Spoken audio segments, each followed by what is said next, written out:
It was the kind of map that looked hand-drawn, folded too many times, smeared with graphite and old fingerprint.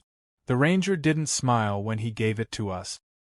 He just unfolded it across the hood of the truck and pointed to a thick red trail that looped through the forest like a lazy vein. "This is the path you stay on," he said.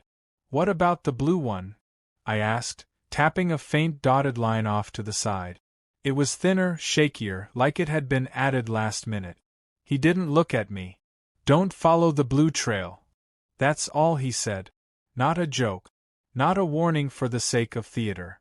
A flat, practiced sentence. We nodded and left, 5 of us, me, Owen, Callie, Jared, and Lex, thinking we were just on another weekend hike. The kind you post about and forget by Monday. We made camp early. Firelight on our faces, trail dust in our socks. We joked about the ranger. His stone face. The creepy map. The dumb blue line. But when I took the map out again later that night, the red trail was already fading. And the blue one was starting to darken. I didn't say anything at first. We'd all been drinking a little, laughing around the fire, and I figured maybe I'd unfolded the map wrong. Maybe the red ink just wasn't visible in the dark. But the more I stared at it under my headlamp, the clearer it became. The red trail, the one the ranger had shown us, was gone. Erased clean. No smudges. No creases. Just a wide, empty space where the bold red loop had been earlier. The blue line, though?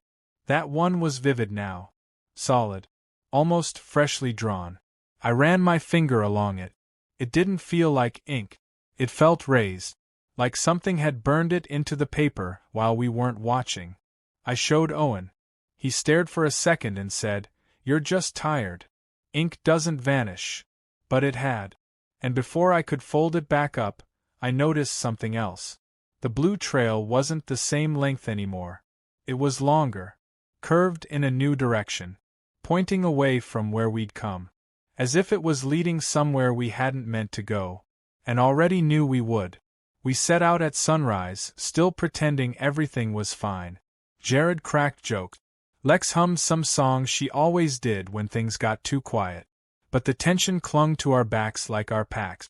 No one talked about the red trail, or the fact that the ranger station had been completely empty when we passed it again that morning. Just boarded windows, rusted hinges. The map only showed the blue trail now, so we followed it. Maybe out of denial. Maybe because we didn't know what else to do.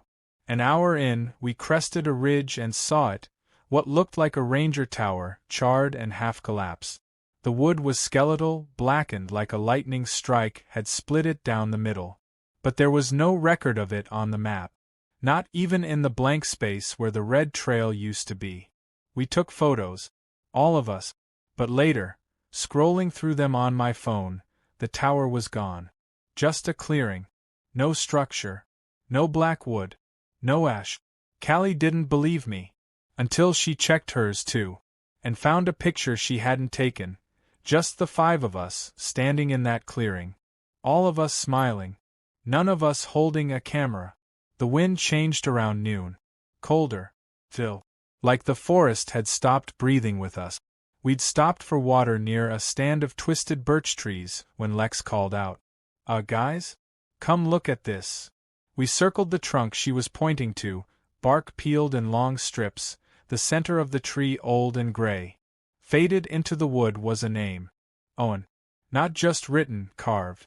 A deep, slanted etching, as if done with a knife or stone. Below it, barely visible, was a date. 1979. Owen laughed at first. "Real funny, Lex. You come out here early and stage this for me?" She didn't laugh back. "I was standing with you all morning," she said. Jared ran his fingers over the cut. "This isn't fresh," he muttered. "This is old." Owen went quiet. Because he recognized the slant of the letters. It was his handwriting. Not just the name.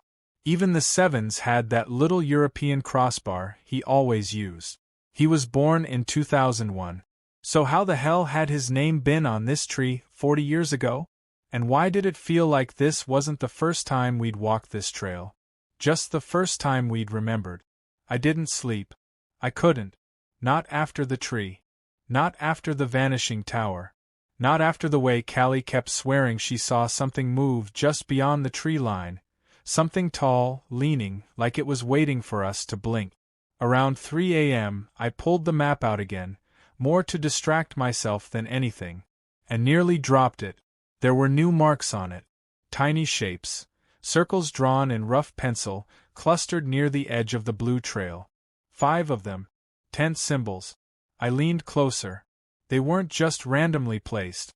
They matched exactly where we'd camped last night. Even the way Lex had pitched hers crooked. I checked the back of the map for the first time. A single line had been added in thick, blocky writing. "You can sleep here again." I woke the others, heart pounding. Jared stared at the markings, then back at the campsite. "Did any of us draw this?" he asked. We all said no. But the ink was still damp when I touched it. And when we packed up, a new line had appeared. "Please do." We voted to go back. Whatever game the map was playing, whatever was drawing us deeper, it wasn't random. We wanted answers. The ranger who gave us the map might still be there. Only when we reached the station, it was like stepping into a forgotten ghost. The building was a shell. Windows covered in thick plywood. The paint long peeled. The front door sagged off its hinges, and inside, dust blanketed every surface like snow. Cobwebs swung from the rafters. A bird's nest sat in what used to be a filing cabinet. "This can't be the same place," Lex whispered. It was clean. Lit. I remember. But it wasn't. Not anymore. The office smelled like mold and rot. And the only thing left intact was a wall of photographs pinned to a corkboard behind shattered glass. Dozens of group photos. Hikers. Campers. Smiling. In the center, one photo stood out. It was us. From 2 days ago. Same clothes. Same expressions. But one of us, Owen, was already crossed out in thick black ink. And he was the one who hadn't spoken since we got here. He was just standing in the doorway. Staring. Like he'd seen this all before. We left the station in silence. Owen walked behind the rest of us, slow, stiff, like his feet weren't moving of his own will. Nobody said it, but we were all thinking the same thing. He'd seen that photo before. We hiked until dusk, camped without speaking, and by morning, Owen was gone. Not his things, just him.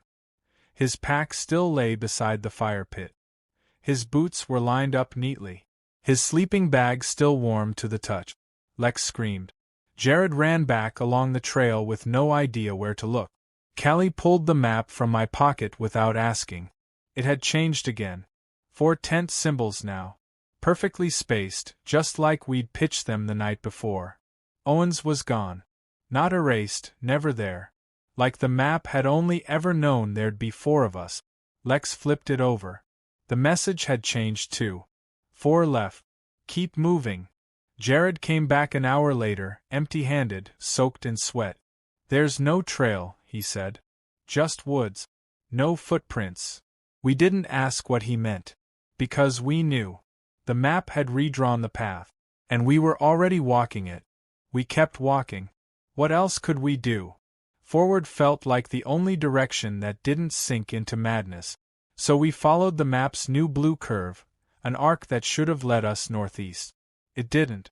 After 2 hours of climbing and cutting through thickets, we reached the base of a ridge. Lex stopped first. Callie cursed. Because there, at the top of the slope, was the same crooked tree we'd passed before. The one with the split trunk and rusted tin nailed halfway up.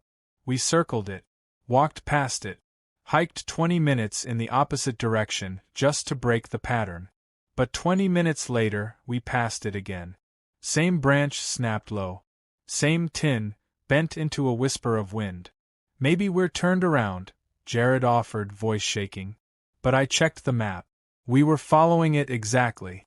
And it had already adjusted. The loop was smaller now. Tighter. Curling inward like a spiral. Callie ran ahead, breath loud in the trees. 10 minutes later, we found her screaming. She'd reached the ridge again. But now it wasn't the same crooked tree. It was 2. one on each side of the path. The spiral had gotten smaller, and we were already inside it. The second map was buried under the ashes of an old fire ring. We weren't even digging, we just kicked over the charred stones in frustration, and there it was, neatly folded, crisp like it had been left only hours ago. Same shape, same folds, same trails. Only when we opened it, the blue line was already drawn. The spiral complete. No red trail. No ambiguity. And beneath the spiral's center were 4 names. Callie, Jared, me. Each written in tight block letters. Next to them, 4 dates. One of them was today. Lex backed away like the paper had burned her.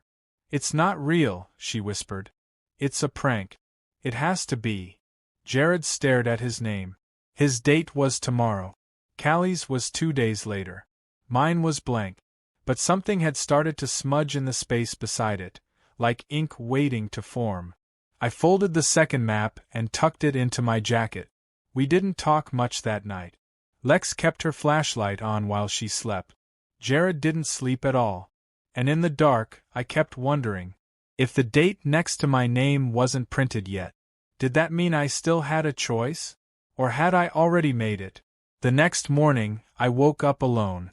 No fire. No Callie. No Lex. No Jared. No voices. Just the crunch of leaves under my boots and the faint hum of wind curling between the trees. I didn't remember falling asleep. I didn't remember saying goodbye. I followed the blue trail one last time, not because I trusted it, but because I had nowhere else to go. It led me back to the ranger station. Only now it wasn't boarded up. The windows were clean. The porch swept. Lights on inside. And standing at the edge of the lot was the ranger. The same man. Same face. Same blank eyes. He didn't seem surprised to see me. Just held out the folded map. The same one. Crisp again. No creases. I didn't take it. But behind me I heard laughter. Voices. Another group stepping out of a parked SUV. 5 of them. One with a walking stick. One holding a dog leash. Their eyes lit up when they saw the station. "Hey," one of them called. "Are you the ranger?" The man nodded, smiled faintly, and handed them the map. "You'll want to stick to the red trail," he said. "Don't follow the blue one." Now for the second story. We weren't even supposed to be in that part of the valley.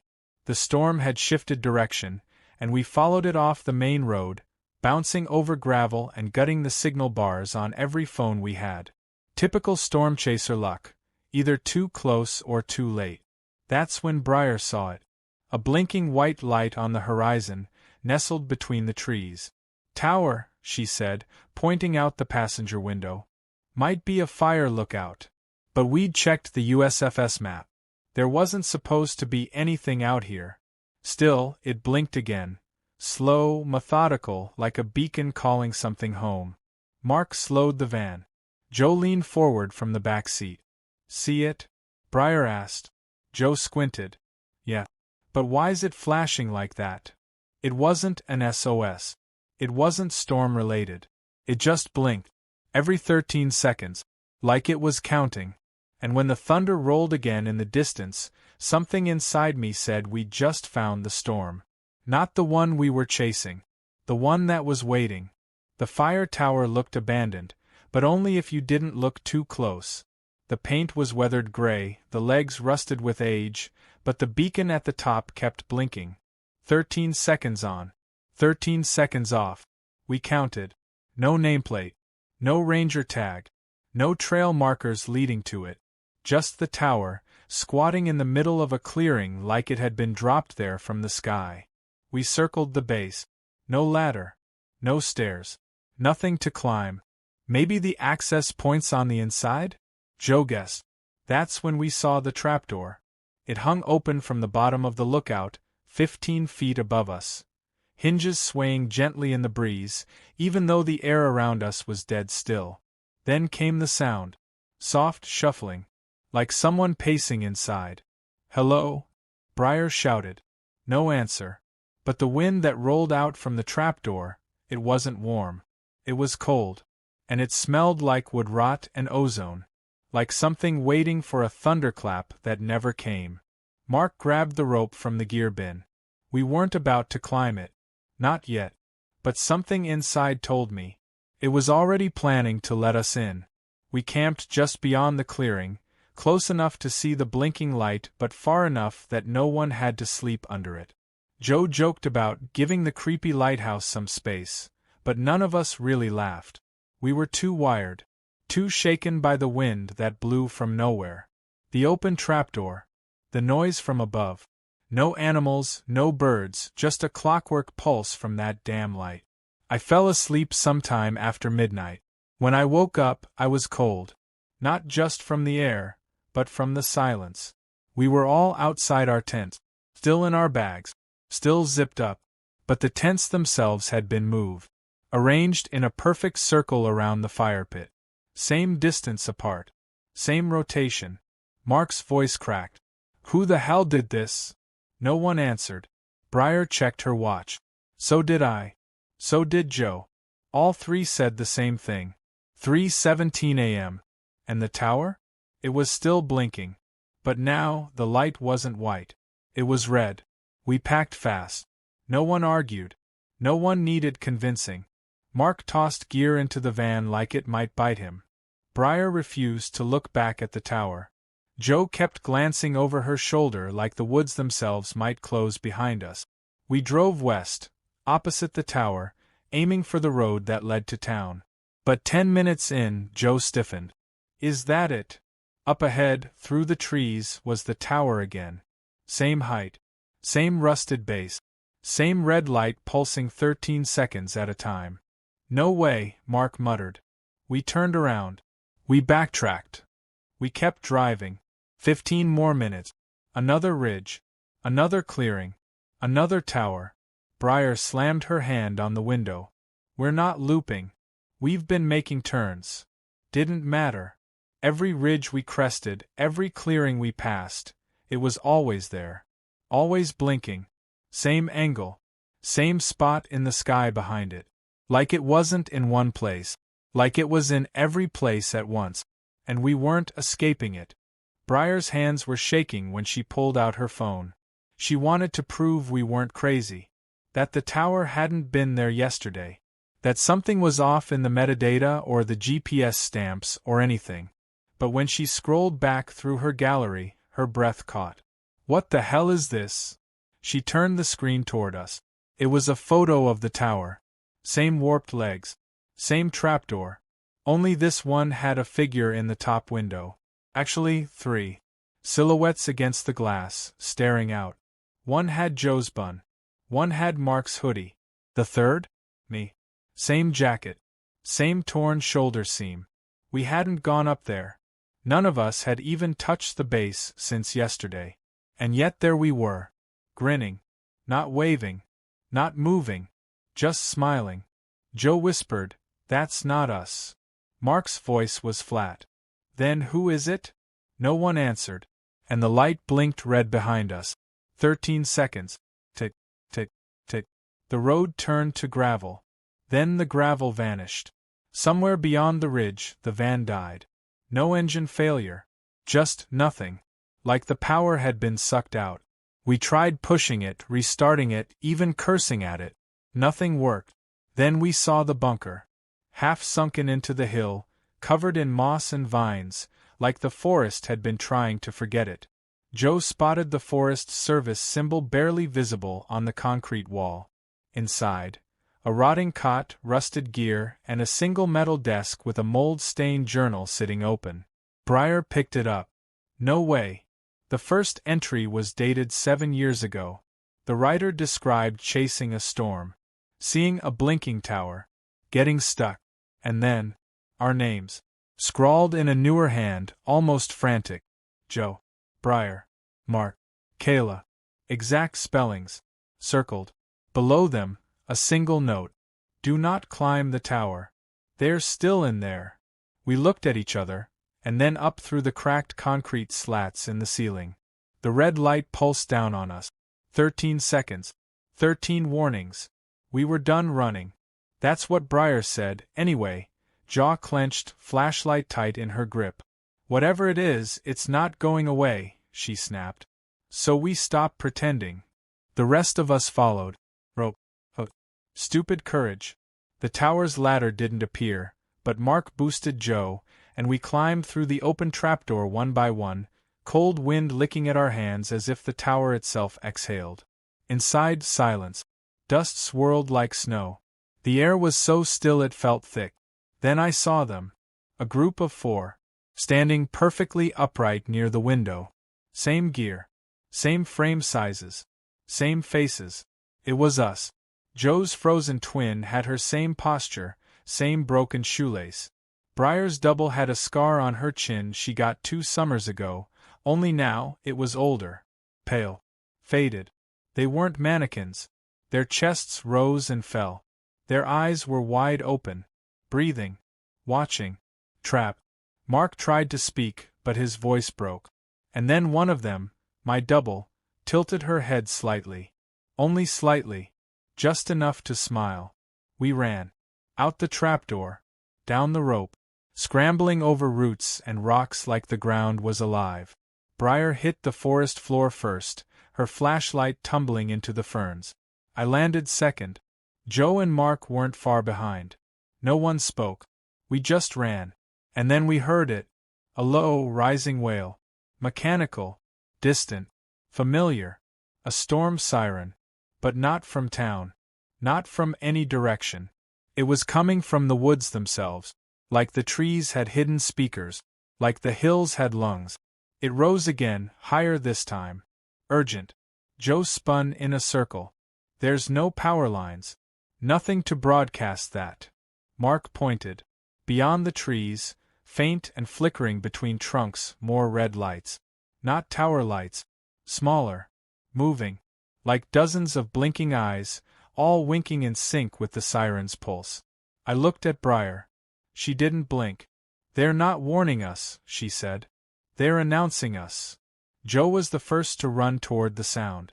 Not away from it. Toward the sirens, the lights, the warped path between the trees pulsing red like veins. Her feet slammed against the ground in rhythm with the noise, as if it was pulling her, not chasing her. Joe! I screamed. She didn't turn. Mark followed, but he didn't catch her. By the time we reached the clearing again, she was already climbing. Up the tower. The rope was gone. The wood was too weathered to climb. But she wasn't using the rope. She was floating. Her hands grazed the air like she was swimming through smoke. And then she was gone, into the trapdoor. Then the sound changed. The siren didn't wail, it spoke. It was us. Our voices. Echoing from the top of the tower like a broken intercom system. Mark yelling her name. Briar laughing. Me whispering, it's not real. Only it was. We heard our own words from minutes ago. Overlapping. Out of sync. Like the tower was remembering us. Or worse, replaying us. They left me behind. Not by choice. Briar ran toward the lights. I never saw her reach them. Mark collapsed near the base of the tower.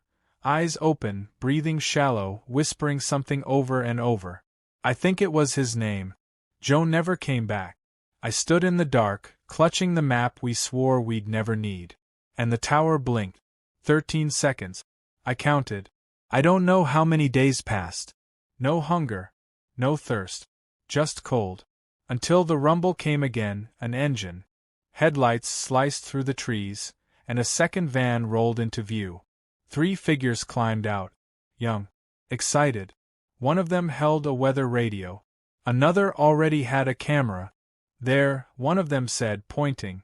That must be the old fire tower. I thought it was decommissioned. I stepped into the brush, too afraid to speak. They didn't see me. They were already walking toward it. Already being counted. The light blinked. 1, 2, 3, and now for our last story. We almost didn't take the trail. There was a laminated sign nailed to a cracked post. Trail closed until further notice. Hazardous conditions. A thick yellow rope stretched across the opening, sagging in the middle like it had been up for years. But it was unhooked. Not torn. Not broken. Just unlatched. One side loosely draped across the bushes, as if someone had come through before us. Recently. No one else is out here, Nate muttered, scanning the empty lot. Taryn checked her GPS. This is still the shortest way to the lower gorge. If we backtrack, it adds 2 hours. I wasn't sold. But the sun was already slipping behind the ridge, and we wanted to hit the water before dark. So we stepped over the rope. The trail looked normal enough. A bit overgrown, damp but manageable. Pines arched overhead in a cathedral of green shadow. But the rope didn't sway behind us. It just fell. Softly. Like something exhaled. We turned back to look. It was already gone. We hiked in silence for the first half-mile. The trail narrowed, sloped downward, and split the woods like a scar. Thick roots twisted underfoot. Old pine needles muffled our step. And still, not a single bird call. That's when Taryn spotted the first marker. A stack of stones, 5 of them, balanced in a crooked tower on a mossy stump just off the trail. Huh, she said. Trail cairn. Doesn't show on the map, Nate replied, frowning as he checked his printout. 2 minutes later, another one. This time, 4 stones. Then another with 6. Each one different. Balanced precariously like they'd been assembled in a rush or in a trance. All veered slightly left of the marked trail, leading into the thicker woods. I hesitated. We stick to the main route, right? Taryn was already stepping off path. Might be an old ranger detour. Could cut us to the gorge faster. Nate followed. I looked back once. The trail behind us looked darker than it had before. Narrower. As if the trees had closed in once we left it. I jogged to catch up. I don't know when it started, but I felt it first in my teeth. That low, pressure-like silence.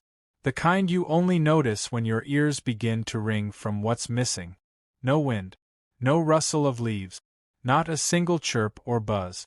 No insects, and in early fall? That was wrong. I turned to Nate.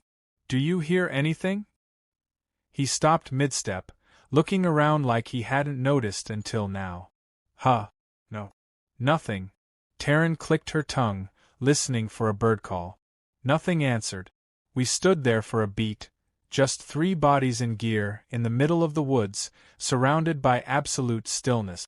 Even our boots seemed quieter than they should have been, like the ground was soaking up the sound before it reached the trees. Forest gets weird in deep zones, Taryn offered, but her voice was brittle. I checked my phone, no service.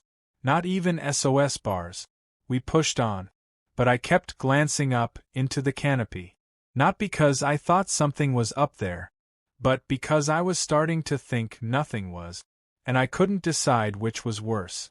Taryn spotted it first, wedged under the gnarled roots of a leaning pine, half buried in wet leaf.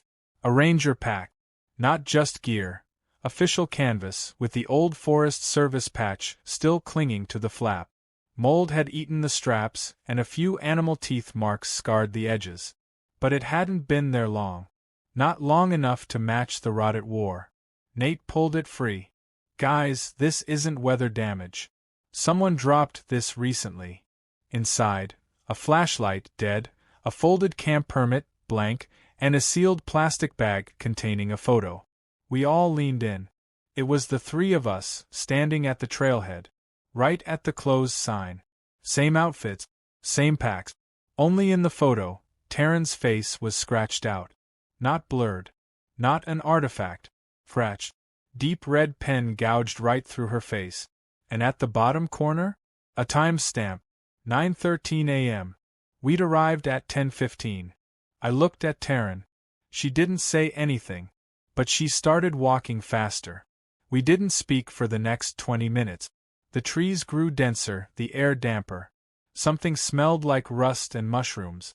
Every so often, I looked back, trying to track the path by boot prints, but they were fading faster than we walked. Finally, Nate stopped cold. Screw this, he said. We go back. No one argued. We turned and stopped. The stacked stones had reappeared. Not scattered along the path like before. Now they formed a single, continuous arrow, pointing away from the direction we'd come. We followed it with our eyes. Through the trees, maybe 20 yards ahead, the forest dipped sharply. A pit, half choked with vines, fog bubbling up from the center like it was breathing. A sinkhole. No water. Just fog. Dense, gray, churning slowly, like smoke trapped in a bottle. Taryn whispered, "That's not natural." The silence thickened. And behind us? Another stone landed on the path. No one had touched it, but the stack grew by one. We tied the rope around a branch and lowered it slowly, watching it disappear into the fog. 10 feet. 20. 30. No resistance. Just more fog swallowing it like a throat that never ended. Nate held the end, feeding it in slowly. Taryn watched, arms crossed, breathing shallow. At 50 feet, I whispered, "Still nothing?" Nate shook his head. We waited. Then he began pulling it back up. When it cleared the edge, we all stepped back. The rope was wet, slick with something cold and glistening. But it wasn't water. It didn't drip. It clung. Taryn reached out and recoiled instantly. "It's warm." We stared at the rope. That's when the fog stirred, like breath catching in lungs. Then it spoke. A voice from deep below. But not just any voice. My voice. It called my name, soft, perfect. The way my mother used to say it when I was little and sick in bed. Except she's been gone for years. And that voice didn't stop. It kept calling. Softer. Closer. Hungrier. We ran. Not far. Not fast. But enough to break the gravity of that pit. The fog chased our heels, just a little. Just enough to prove it could. I didn't look back. I couldn't. I didn't want to see my own mouth still open, whispering my name from inside that hole. Taryn was the first to slow. She'd spotted something in the dirt, just beneath a thick mat of pine needles. A trail marker. Half buried. Weather-worn. An old Forest Service medallion pounded into a flat stone. But it wasn't on any of our map. Nate brushed more dirt aside. The arrow on the marker pointed west, toward a faint game trail. We followed. It opened into a wide clearing. No wind. No sound. Just the scent of smoke and dust. And the boot. Dozens of them. Nailed into trees. Some high up, some at eye level. Old leather. Canvas. Rubber-soled. Each one had a set of initials carved into the sole. Some neat. Some frantic. On the tree nearest me, a boot hung with the letters KT. My initials. The carving was fresh. Still flaking bark. The boot was mine. But I was still wearing both. We bolted again. No more decisions. No more maps. Just motion, blind, breathless motion. The forest didn't stay still. Branches shifted overhead, bending like arms. Leaves rustled in the opposite direction of the wind. Roots curled across the path behind us, threading the dirt like fingers trying to lace themselves shut. Every time I looked back, the clearing was different. Boots missing. Signs erased. Trees closer. Taryn gasped behind me. Did the trail just move? Nate didn't answer. He was ahead, crashing through brush, trying to follow the yellow blazes on the trunks. Until they vanished. One blink and the paint was gone. Even the bark where it had been seemed smoothed over, like it had healed. I heard something drag behind me. Something heavy. I didn't look. We burst into another clearing, this one littered with broken signs. They weren't trail markers anymore. They were warnings. Rotted wood. Black stencils. Turn back. Restricted area. No return past this point. But the letters were smeared. Melting like ink in rain. And the only trail left led deeper. Taryn and I burst into the next ravine, mud-slicked, cut deep into the hillside like something old had clawed it out. Nate was gone. Not missing. Not left behind. Gone. We'd both seen him just ahead, and then the space he'd occupied folded in on itself. Like a curtain yanked closed. No scream. No sound. Just air rushing inward. We didn't speak. Didn't need to. We slid into the gully and found the boulder. Dead center, half buried, streaked with red moss. Taryn wiped the grime from its face. The carving took up the whole surface. A winding pattern, like a maze or a river system. At first I thought it was abstract. Then I realized it was us. Every turn we'd made, every stone marker, every bend, even the sinkhole, each was etched into stone, weathered but legible. And at the end? A single shape, a triangle with an open center, radiating lines. Taryn gasped.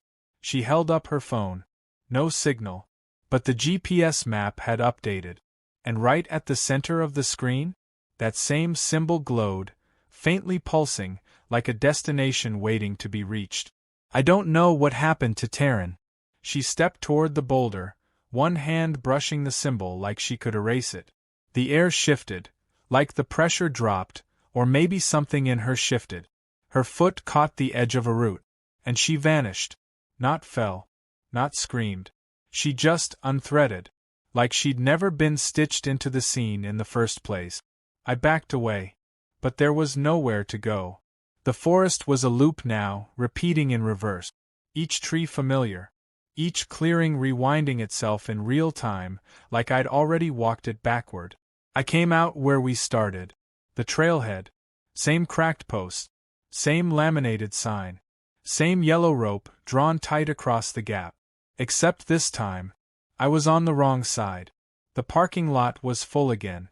A new group had just pulled up, 3 hikers laughing, stretching, slinging packs over their shoulders.